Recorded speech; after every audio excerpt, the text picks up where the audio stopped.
Welcome back to my movie review channel where I review horror movies and just movies in general, and I tell you, should you watch them in theaters, stream them, or just skip them at all. Today I'm here watching Evil Dead Burn. This is the 5th or 6th installment, whatever you want to call it, in the Evil Dead franchise, and I've seen a lot of people hating on this movie, saying, this is too gory, it's too mean-spirited, it's not good, it's too confusing. And well, as your movie critic here, I'm here to tell you, those guys have never seen an Evil Dead movie in their life. I mean, let me tell you, y'all. Have y'all never seen an Evil Dead movie? Did you not watch Evil Dead 2013? How mean and gory that movie is, but how great of a reboot it is, because, or requel if you want to call it, because it's 30 years after the original. But you can call it whatever you want, but you can't call it bad per se, because it's just objectively not. I think Evil Dead's the only franchise I've ever seen now, maybe Scream as well, Scream's more debatable, but that is the only consistently still great horror franchise without a bad movie. And let me tell you, Evil Dead Burn continues that streak, as this movie is mean, gory, and is so fun to watch. Not fun to watch per se, but it is just... it's a good time if you are a horror fan and like gore. This is like your Terrifier. This is like if you took the original, just the original Terrifier, not 2 and 3, the original, and you paired it with the dark campiness of the first Evil Dead. You put those two together, you have a baby, and you named it Evil Dead Burn. Because that is... Evil Dead Burn's a pretty good title for this movie as well, because everything's on fire. A house goes up in flames, a whatever you want to call it, where it's like a little bench, like you would overview a lake with this, where it's bench, 6 poles holding up an umbrella looking thing beyond top, you know, whatever you want to call that.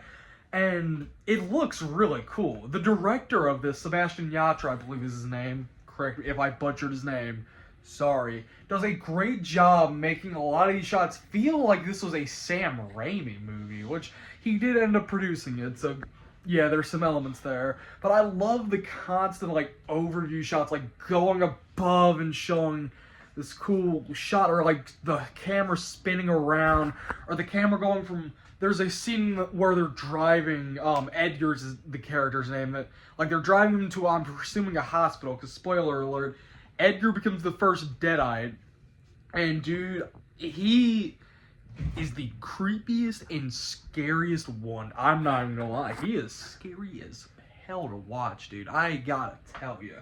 But the shot is they're driving. We cut to the car in the woods driving on this narrow path, and it like spins the camera around, so we flip back inside of the car.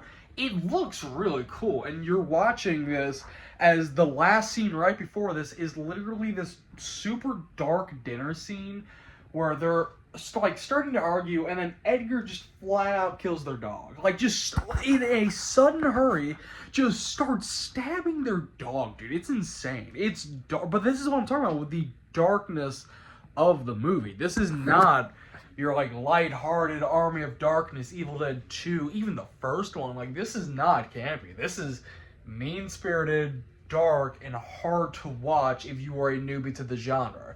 If you're not a newbie to the genre, then you're gonna have a good time. I think my biggest issue with the movie itself is... Now, look, this franchise, I'm sorry to keep going back and forth between what I'm saying, so forgive me for that. My biggest issue here is mainly with the franchise, but especially in this movie itself. The continuity between movies is so confusing, because there is no continuity. It just goes back and forth, because, like, the first 3 are a connected trilogy, okay? Those are all connected. Evil Dead 2013, if I'm not mistaken, someone correct me if I'm wrong, is a direct sequel to the original Evil Dead, but it's also a reboot.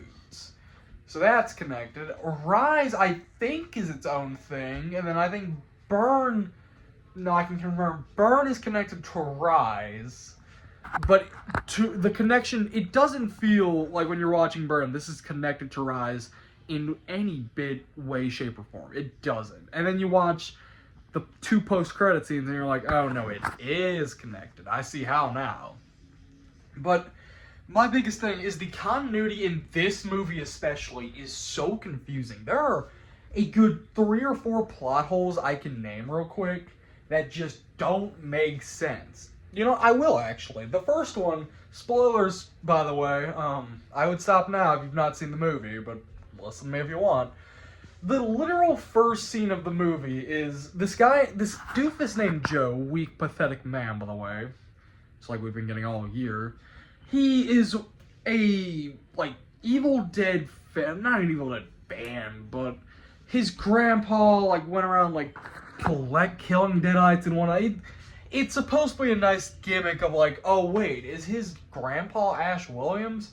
I don't think he is, y'all, because this kid is nowhere near as cool, by the way. And in the tapes he's listening to, they literally say, if you find the Kandarian dagger, do not open it. It is wrapped up so the Deadites can't come back and go for it. Guess what he does as he's listening to him narrate? He opens it. Yes, he literally does the one thing he was not supposed to do. Because of course he does. But then again, Eric does this in Evil Dead 2013. He reads right out of the book when the book literally tells him to stop reading out of the book. So you know what? Whatever. The Kandarian dagger in this is hashtag, remember, not my Roderick? Hashtag, not my Kandarian dagger. This is not my Kandarian dagger. What is this? This is the little tiny, the whole thing would probably fit in my palm, dude. It was tiny. Whereas the Kandarian dagger is this taller dagger you actually use in the movies. It looks really cool. And then you get this and you're like, what is that? This is like a box cutter. Not even a box cutter. Box cutters are taller than that, dude.